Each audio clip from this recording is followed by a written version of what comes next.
আমার নাম পদ্ম হাজরা, আলমপুর। আমি এখানকারই বাসিন্দা।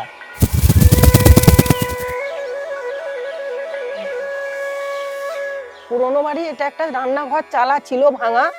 আমরা পঞ্চায়েতের সদস্যদের জানিয়ে এই নতুন বাড়িটা হয়েছে।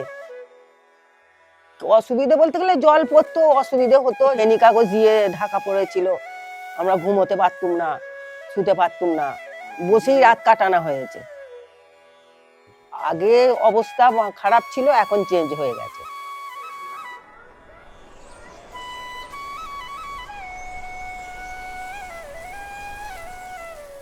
টাকা পয়সা দিচ্ছে, আমাদের লক্ষ্মী ভান্ডার দিচ্ছে, এই ঘরটা বলতে দিলে কেন ভালোবাসবো না?